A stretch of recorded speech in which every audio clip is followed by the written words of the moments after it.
తెలిసిన విషయము. కాబట్టి న్యాయం జరగాలని చెప్పేసి నేను ఇక్కడ రావడం జరిగింది. ఎందుకంటే జరిగిన సిచ్యువేషన్ చూస్తుంటే ఖచ్చితంగా అనుమానం అయితే ఖచ్చితంగా ఉంది. ఎందుకంటే సాధారణంగా జరిగినటువంటి ఒక ప్రమాదవశాత్తు జరిగినటువంటి విషయం అయితే ఓకే, చాలా మంచి విషయము. అయితే అది దేవుడి చిత్త ప్రకారంగా జరిగింది అనుకోవాలి. కానీ ఇప్పుడు చూస్తుంటే కోణాలు పరిశీలిస్తే ఏదో కుట్ర ఏదో జరిగిందని నాకు అనుమానం ఉంది. కాబట్టి ఇంత ప్రజలందరూ కూడా తల రావడం జరిగింది. సంఘ కాపరులు ఉన్నారు, పెద్దలు ఉన్నారు, నాయకులు ఉన్నారు, అందరూ ఉన్నారు. అయితే ఇప్పుడు పోస్ట్మార్టం జరుగుతుంది. జరిగిన తర్వాత మనకి క్లారిటీ వస్తుంది. పూర్తిగా స్పష్టతతో మనకి విషయం తెలియజేస్తారని నమ్ముతున్నాము. మరి వచ్చిన తర్వాత ఏదైనా విషయం ఉంటే ఖచ్చితంగా చట్ట ప్రకారంగా కఠిన శిక్ష తీసుకోవాలని చెప్పేసి మేమందరం కూడా వాయిస్ రేస్ చేస్తున్నాము. We stand for justice. Report దగ్గర వీడియో తీయడానికి పర్మిషన్ ఇచ్చారు కదా, మన వైపు నుంచి డాక్టర్స్ కూడా ఉన్నారు. మన సంఘం మన పెద్దల తరఫు డాక్టర్ ఉన్నారు.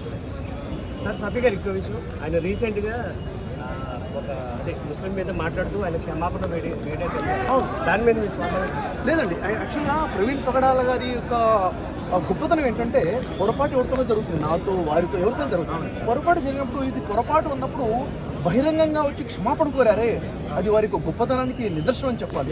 నిజంగా వారి కోసం మనం చాలా అప్రిషియేట్ చేయాలి. ఇది నేర్చుకోవాలి ప్రవీణ్ పగడాల దగ్గర నుంచి అందరం కూడా. It's great personality sir, great personality. Thank you very much. Thank you very much.